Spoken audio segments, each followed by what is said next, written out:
Banyaknya hasil kerajinan tangan yang dijual menunjukkan bahwa hasil karya ini bisa menghasilkan cuan. Bermodal kreativitas dan mempertahankan kualitas, para perajin bisa bersaing bahkan membawa berkah bagi orang lain. Nah, ini saya tunjukkan beberapa perajin yang bisa menghasilkan banyak cuan.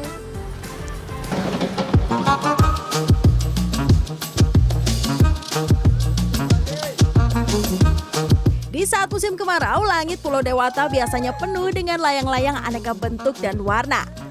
Bahkan permainan layang-layang sering dijadikan ajang lomba dan festival. Di balik keindahan saat mengudara, ternyata layang-layang bisa mendatangkan cuan yang menggiurkan. Tangan terampil Niwayan Sudarmini sudah terlatih sejak ia duduk di bangku sekolah menengah pertama. Sepulang dari sekolah, ia bekerja membuat layang-layang di usaha rumahan milik orang lain. Melihat potensi keuntungan yang menjanjikan, Sudarmini memutuskan membuka usaha rumahan sendiri pada tahun 2009 dengan modal tak lebih dari 5 juta rupiah. Agar bisa dijangkau wisatawan, pada 2011 ia memberanikan diri membuka toko dengan modal pinjaman bank hingga 100 juta rupiah. Karena selain gampang mengatur waktu, kita dapat bersosialisasi di masyarakat, juga keuntungannya lumayan menjanjikan. Sampai berapa Bu omset atau penghasilan bersihnya setiap bulan? Omsetnya mencapai 400 juta, bersihnya 150 sampai 250 juta. Penghasilan sebesar itu ia dapatkan karena kerajinan layang-layang yang sudah menembus pasar mancanegara, seperti Perancis, Amerika, Australia, dan Kanada.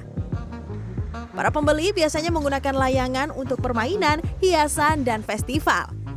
Kemasan layangan pun didesain mudah dibawa untuk dijadikan souvenir. Beli untuk dengan harga grosir, saya jual untuk wisatawan asing, mancanegara, ya kadang orang lokal juga. Untuk menjaga kualitas, layang-layang ini dibuat dari kain parasut dan cat khusus yang bisa bertahan sampai 7 tahun. Berukuran rata-rata 80 cm sampai 2 meter, layangan dibanderol mulai dari Rp70.000 sampai Rp350.000. Sudarmini pun biasa menerima pesanan dengan ukuran 7 meter yang dihargai 7 sampai 8 juta rupiah.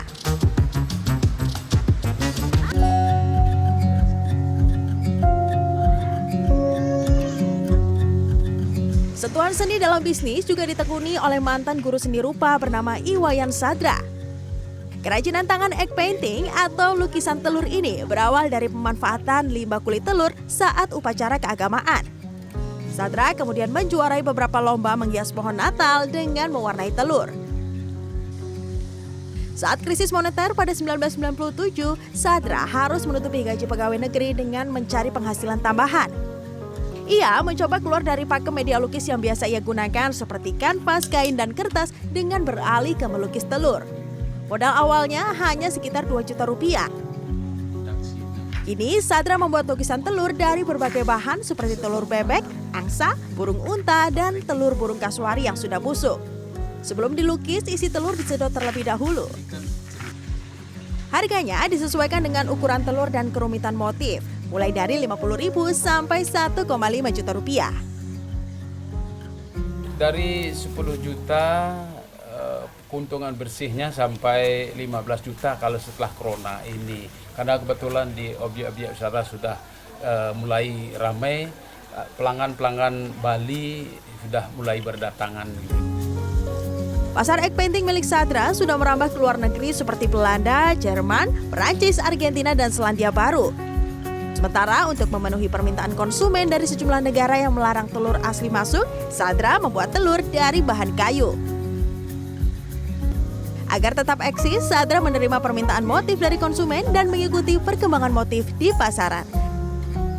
Kanzata Marindora, Heru Sudarmanto, Gianyar, Bali.